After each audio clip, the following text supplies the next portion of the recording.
ever reached a milestone that should have made you feel amazing but didn't? Maybe you got the job, hit the income brackets, moved to the new home, made that big announcement, and instead of feeling proud or excited, you felt maybe flat, numb, strangely disconnected. You might not have told anyone because it didn't feel like something that you were allowed to admit. But inside you felt the gap. That gap between what was meant to feel good and the way you actually did. And that's what we're exploring in this episode. The difference between success that looks good and success that actually feels good. Because they're not always the same. And until you can tell the difference, you're at risk of building a life that meets every external standard, but leaves you behind. And what we're actually talking about here is alignment. Emotional, energetic, and values-based alignment. So I'll guide you through 3 signs of misaligned success, why it happens, and a simple, powerful exercise to help you define a version of success that nourishes your nervous system and your soul. So let's start with a story. In our first session, a client once told me, "I feel like I build a house I don't want to live in." She'd done everything right, chosen the practical path, made smart choices, built a stable, impressive career. Her life looked beautiful from the outside. But internally, she felt vacant, like a guest in her own story. Nothing was wrong, but nothing lit her up either. And that's what I mean by success that looks good. It follows the rules, it ticks the boxes, it gets applause, but it leaves your body feeling tense, your mind unsettled, your energy drained. Because what's the point of success if it costs you your aliveness? So let's talk about how this happens. Your definition of success was inherited, not chosen. From a young age, most of us pick up the same blueprint. Be good, be smart, achieve, earn, accumulate, keep moving forward. We soak up these messages from school, family, media, and the broader culture about what it means to succeed and what counts as making it. Success is often painted as a checklist. Grades, degrees, promotions, possessions, each step leading to the next rung on the ladder. But along the way, something crucial is missing. We're not taught to ask what truly matters to us. Instead, we're taught to chase external validation, to seek approval from others, and to measure our worth by how well we fit into the mold. And over time, this way of thinking becomes automatic. It drives our choices, our goals, and even how we define success and happiness. And we come to believe that these things are our own, these measures are our own. You climb the ladder, you hit the milestones, and you check off all the boxes. But if these achievements aren't rooted in your own values or aligned with your authentic self, something feels off. You'll reach those goals that were supposed to bring fulfillment and happiness, and instead feel nothing. It's a subtle but profound realization. Success, when defined by others, rarely feels like success at all. So that's number 1. Number 2, you're living by metrics that don't reflect meaning. And many women I work with experience this firsthand. They've checked all the boxes, they've achieved their goals and built lives that look successful on the outside. But underneath it, there's a lingering sense of dissatisfaction, even shame. Shame because they feel guilty for wanting more or for not feeling fully content.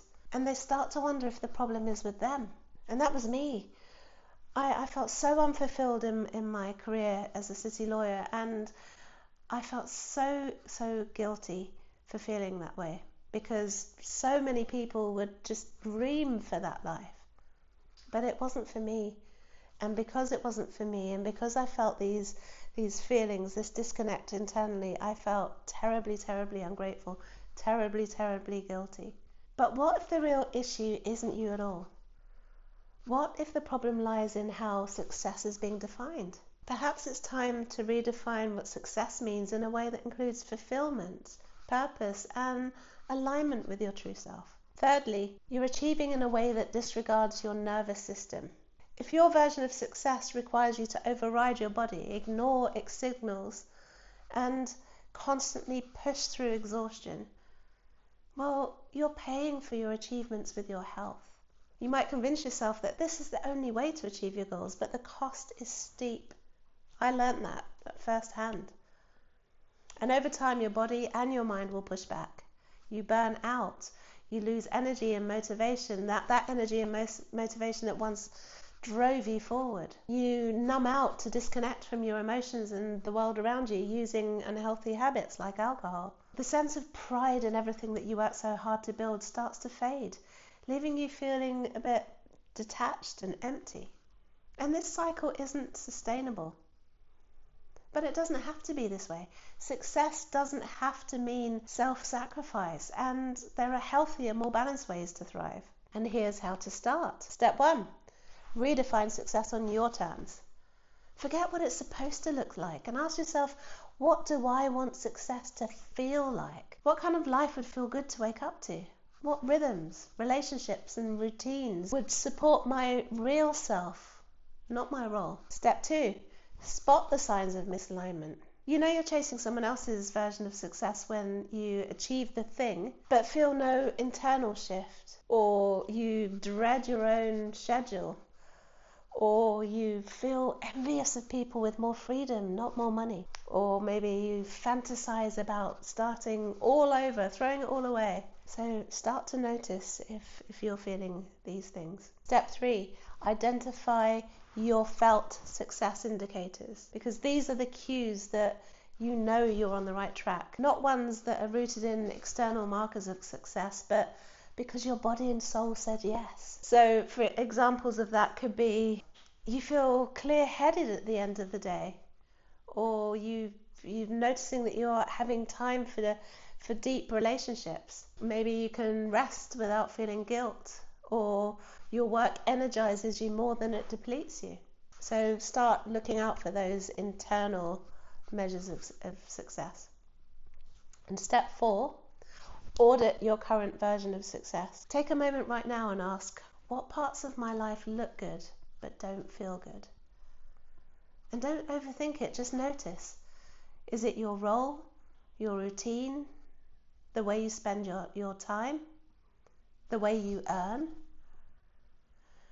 You don't have to change anything overnight, but noticing is the first act of reclamation. And if you're wondering what success could feel like, try this simple practice. Set a timer for 10 minutes and complete this sentence. Success feels like, and then fill as many endings as you can. Don't edit, don't overthink, just say the first thing that comes into your mind and try and answer quickly. You might write, success feels like walking my dog in the middle of the day. Success feels like wearing clothes that don't hide me. Success feels like never having to explain my rest. Success feels like being excited on a Monday morning. These are clues to your values, to your rhythm, to your real desires. Because success isn't about abandoning ambition, it's about integrating it with honesty. You can want more and still want it to feel good. You can build something impressive and still protect your peace.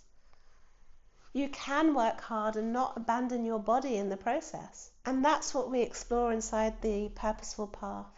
It's a space for recalibration, for coming back to what actually matters to you, for redefining what success looks like on a nervous system level. And if this sounds good, you'll find the link to join in the description below. If this video gave you a fresh way to look at success, please hit like, subscribe and tap the bell so that you'll be notified when the next one drops. Because in the next episode, we're going to be talking about stuckness, what that really means and why it's never really what you think.